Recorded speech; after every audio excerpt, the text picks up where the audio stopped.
అన్నారు కదా. First artist తో స్టార్ట్ చేశారు, మనం ఆర్టిస్ట్ తో స్టార్ట్ చేద్దాం. ఎన్ని మూవీస్ చేశారు, ఎన్ని సీరియల్స్ చేశారు, ఎన్ని షార్ట్ ఫిల్మ్స్ చేశారు? షార్ట్ ఫిల్మ్స్ అయితే చాలానే చేశాను.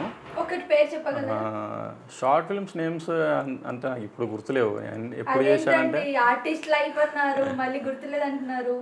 అవి 2014-15లో చేసినవి. నేను 16 వచ్చేసరికి నేను మొత్తం కంప్లీట్ టీచింగ్ ఫీల్డ్ మీద కాన్సన్ట్రేట్ చేశాను. ఆ తర్వాత టీచింగ్ ఫీల్డ్ బోర్ వచ్చేసి మళ్ళీ ఫిల్మ్ ఇండస్ట్రీకి రావాలనే ఇంట్రెస్ట్తో ఫిల్మ్ ఇండస్ట్రీకి వచ్చాను. నేను ఎక్కువ సీరియల్ మీరు చేసింది లేదా ఏదైనా మూవీ మీరు చేసింది? మా టీవీలో ఏదో సీరియల్ చేశాను, ఒక 2 ఎపిసోడ్స్.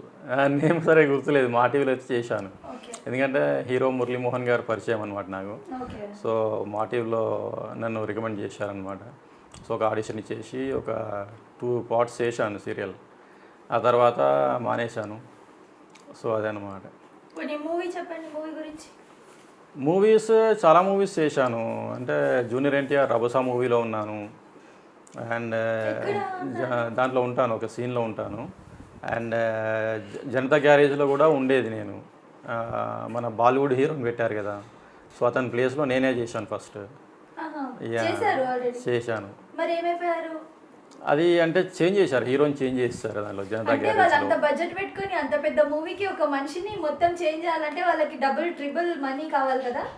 అంటే అట్లనేం కాదు. ఇప్పుడు డైరెక్టర్ మన యాక్టింగ్తోని సాటిస్ఫై అవ్వకపోతే he will definitely change the hero, అట్లా అనమాట. సో మీ యాక్టింగ్తో సాటిస్ఫై అవ్వకపోతే అవునవును, కొరటాల శివ గారు అంతా సాటిస్ఫై అవ్వలేదు అనమాట యాక్టింగ్తో. ఓకే.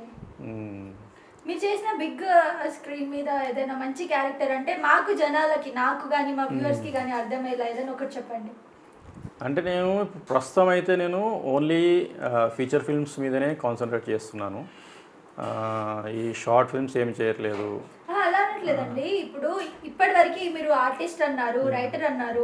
మీ రికాగ్నైజేషన్ కోసం ఏదైనా ఒకటి అంటే మా వ్యూవర్స్కి అరే ఇది ఇతను అని చెప్పి అర్థమయ్యేలా ఏదైనా ఒకటి చెప్పగలరా?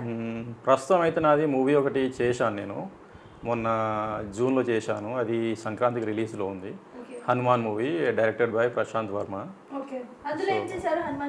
ఒక కామెడీ రోల్ చేశాను అందులో. ఒక 5 minutes లెంత్ ఉంటుంది. సో అది సంక్రాంతికి రిలీజ్ ఉంది. అంటే టోటల్ కంప్లీట్ అయిపోయింది, పాన్ ఇండియా ఫిల్మ్. సో అదైతే రిలీజ్కి రెడీగా ఉంది మూవీ. దాని తర్వాత ఇద్దరు డైరెక్టర్స్ కాల్ చేశారు, 2 మూవీస్లో అడిగారు. ఉంది మూవీ గురించి రివీల్ చేయొద్దన్నారు, స్టోరీ కానీ అంటే నా రోల్ పార్ట్ అంతా చెప్పారు నాది, కానీ ఇప్పుడే రివీల్ చేయొద్దన్నమాట అది. సబ్స్క్రైబ్ చేయండి. Please do subscribe to Please like, share and subscribe to top Telugu TV. Top Telugu TV. Top Telugu TV.